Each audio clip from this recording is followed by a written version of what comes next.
Augustine, Carolina, and Tang Jian are sitting on the ground, their faces full of exhaustion and disbelief. Each breath feels heavy, and every moment seems stretched by the weight of what just happened. Augustine asks if everyone is here, but his voice lacks strength, as if the words are hard to form. Carolina feels a deep frustration inside, mixed with fear. The fiery confidence that usually defines her is replaced with a quiet sense of dread. She cannot understand how such a powerful figure could exist on the 100th floor. She wonders why she was unable to react and why the entire team was wiped out so quickly. A man lying on the ground talks about how the rest of the team was instantly destroyed except those three legends. He reflects on the overwhelming difference in strength, comparing their deaths to the fate of helpless animals discarded on the side of the road. Others, still alive but in bad condition, are scattered around. It is their luck that death is not a thing in those dungeons, and they can always start again. The man cannot believe that such a strong boss would appear on the 100th floor. He calls Lucifer a god-level boss, expressing doubt that anyone could defeat her. Carolina and Tang Jian stand up and begin walking forward. The atmosphere feels heavy, filled with the weight of defeat. Carolina senses the oppressive gloom growing stronger. Tang Jian speaks, acknowledging the inevitability of their situation, especially after such an overwhelming loss. Poker, noticing them, asks if they have come back from the fight. He explains that when Lucifer swung her sword, he knew victory was impossible with their current strength. He believes they cannot win this dungeon. Carolina lowers her gaze, her voice barely a whisper. She says that without defeating Lucifer, they will never obtain the weapon of rebellion. Worse, they will never face the original Sin Lord or access the expansion pack's steps of ascension to divinity. Tang Jian's brow furrows, frustration boiling inside him. He adds that if they fail to ascend, they will never break through to face the Queen of Arrogance. His words cut through the air, sharp and filled with meaning. The vicious cycle they are trapped in becomes clearer. Augustine slumps, his shoulders heavy with exhaustion. His voice trembles as he speaks, each word carrying the weight of despair. He says this is the first enemy aside from the High Priest, who made him feel that it is impossible to defeat. His gaze darkens, shadows forming under his tired eyes. He adds that the Queen of Arrogance is terrifying beyond measure. His fists clench, the knuckles turning pale from the pressure.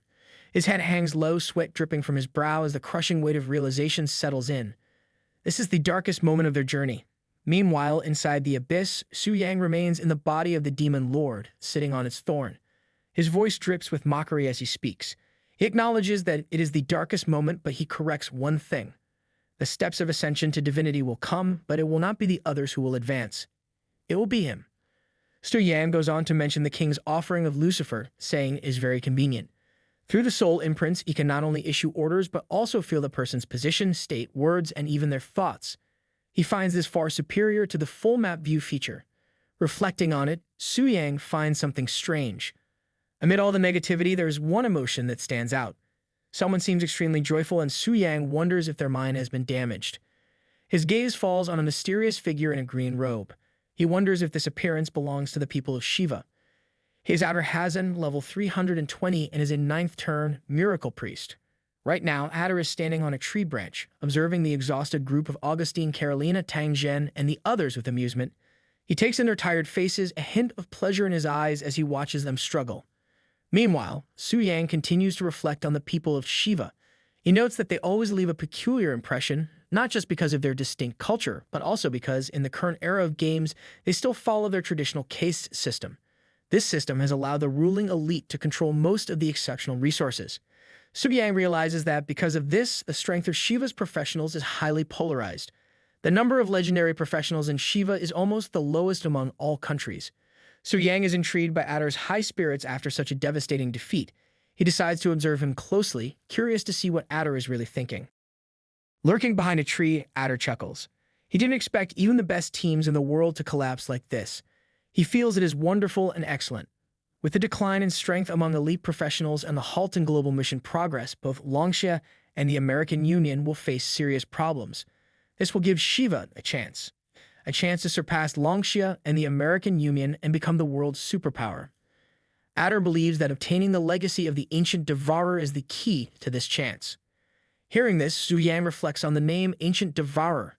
He realizes that he has heard it before.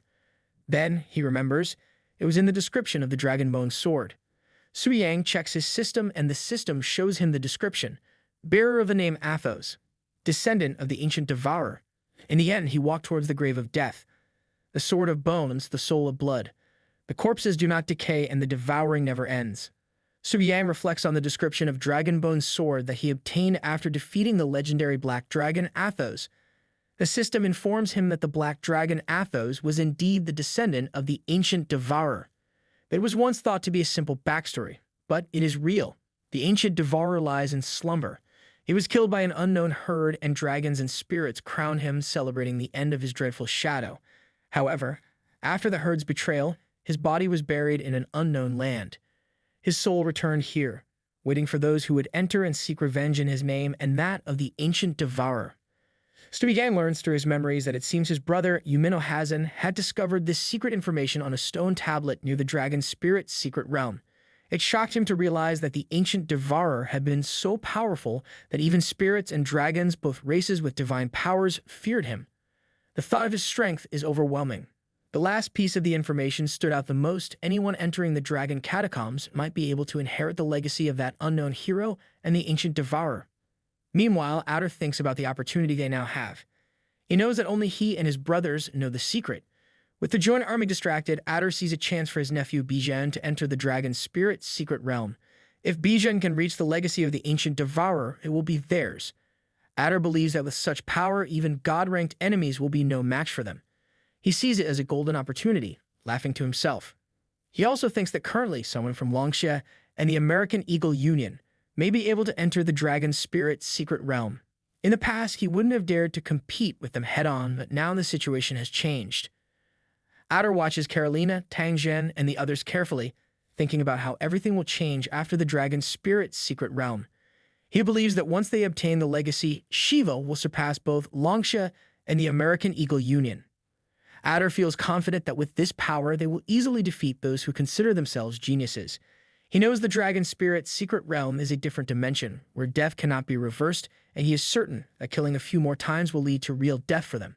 Meanwhile, Su Yang closes the screen he was using to observe Outer. He mocks Outer for having his thoughts overheard and contemplates the information Outer shared. He wonders how to thank Outer for revealing so much. He thinks about Bijan, a 7th-ranked beast trainer, and with his current power, Su Yang feels it won't be difficult to kill him. Su Yang suddenly remembers Lucifer. He asks her what she is doing now. It turns out she is still kneeling before him. Su Yang thinks to himself, wondering if she has been in that position for 50 long minutes and if she must be tired. But then he realizes that since she is now at the god level, maybe she no longer feels tired in the way others do. Lucifer, her cheeks slightly red, is secretly thinking. She wonders if her lord enjoys watching her act calm and silent. She laughs to herself, feeling the excitement building up inside, thinking that perhaps her lord believes she is being too modest. Su Yang then calls her to come to him.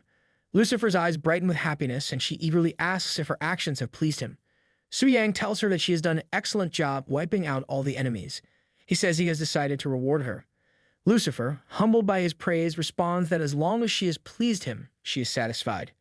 She adds that she cannot accept his grace too easily. Su Yang moves his finger in the air, saying that the gift he gives Lucifer cannot be refused. He sends a bit of his main essence to her. Lucifer feels an overwhelming, out-of-this-world sensation. She finds it incredibly refreshing and feels like her body is about to overflow with the power of her lord. She is embarrassed by her words and tells herself that these are not phrases she should be using. Still, she asks for more, wanting to feel the power again. Su Yang tells her to go and achieve more feats to deserve more. She vanishes, saying she will obey. Su Yang thinks to himself that it is tiring to role-play in front of a god-level boss. Lucifer is a difficult character to manage, but he is more focused on the power of the Lord of Original Sin. Just a small amount of dark power can make someone like Lucifer obsessed. He wonders how strong he will be once he is no longer in the weak state. Suddenly, a golden light appears in front of him, startling him. From the light, the High Priestess steps out. Su Yang immediately recognizes her and reflects that it is Euphemia, the High Priestess of the Holy Temple.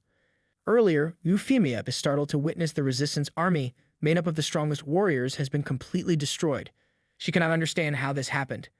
The situation is strange, and she knows she must act now.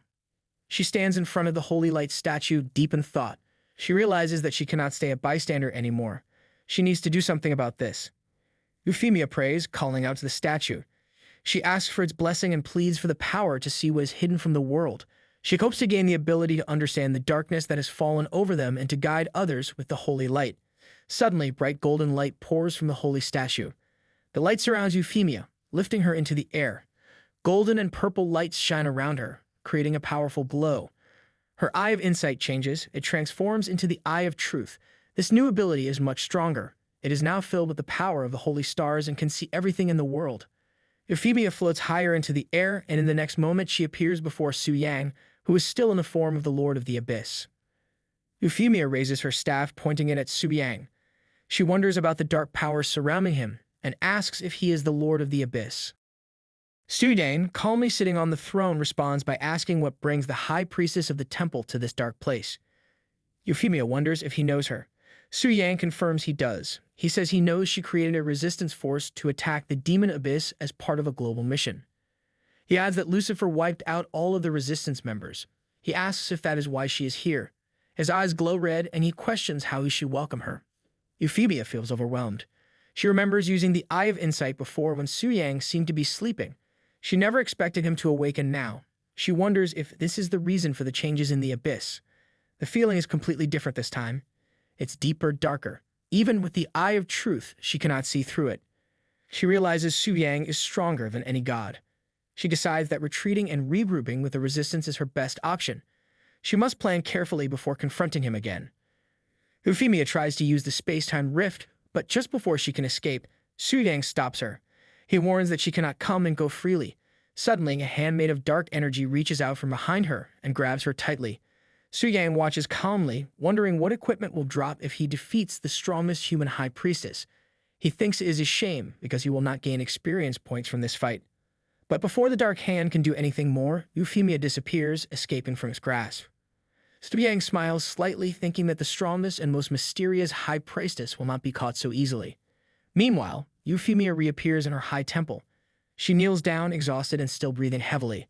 The fear she felt during the encounter stays with her. She is grateful that the temple's power brought her back in time.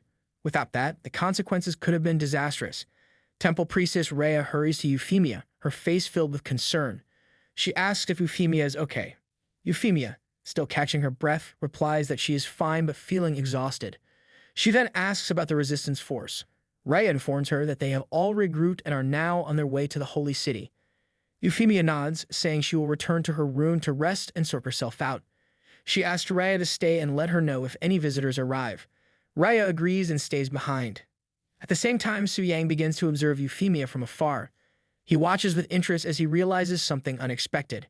He reflects on how the energy from Euphemia seems to reverse back to its original source and wonders if this could be the holy city. He recalls that he has only seen Euphemia in textbooks and news reports.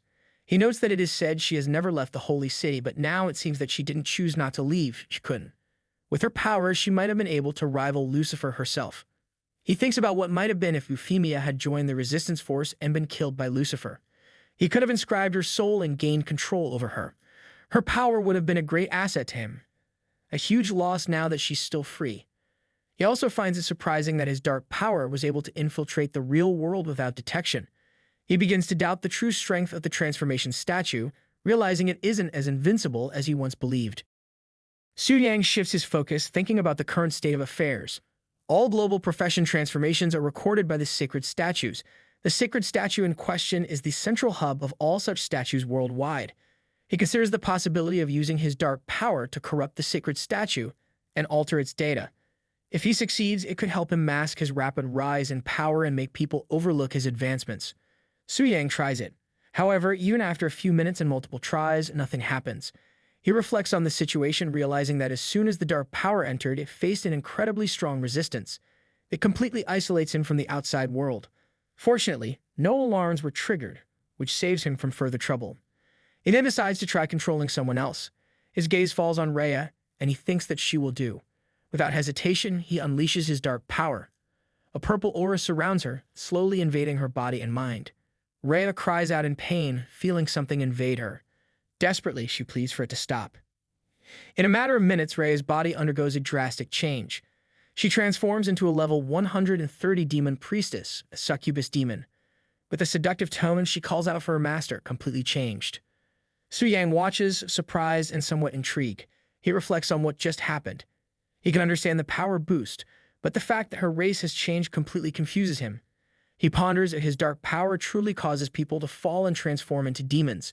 He wonders whether she is now considered a monster or still a profession holder, unsure of the boundaries of his power. Just then, Su Yang notices the transformation statue reacting. The beam of holy golden light shoots up from the statue, rising toward the sky. At the same time, similar beams of golden light begin to rise from holy temples around the world, all pointing toward the heavens. A global announcement follows, notifying all profession holders of a major update. The message reveals that the Lord of Sin has influenced profession holders with his original power. As a result, the first demon priestess has emerged and the demon faction has been unlocked. The announcement continues, explaining that from now on, when entering the demon abyss, profession holders who are fully affected by demonic power will not lose their minds. Instead, they will transform into members of the demon faction. Profession holders of the demon faction will be able to rank up through the demon priestess class. The maximum rank for the demon faction is now the royal rank. The announcement also clarifies that hostility between different factions, including mutual killings, will no longer be interfered with by the system. A new area, the Demon Abyss, is unlocked. Within this area lies the Demon City, a dark and ominous place. Alongside it, a new statue. The demon statue is revealed. The demon race is now unlocked, bringing with it new powers and possibilities. A new global mission, Dominion, also appears. The objective of this mission is clear: prevent humans from killing the Lord of Sin before he recovers from his weakened state. The completion of this global mission by either the human or demon faction will lead to different outcomes for the world. If the human faction succeeds, the Stairway of the Gods will be created, with humans killing the Lord of Sin, the embodiment of sin, and building the stairway to the gods through their own strength.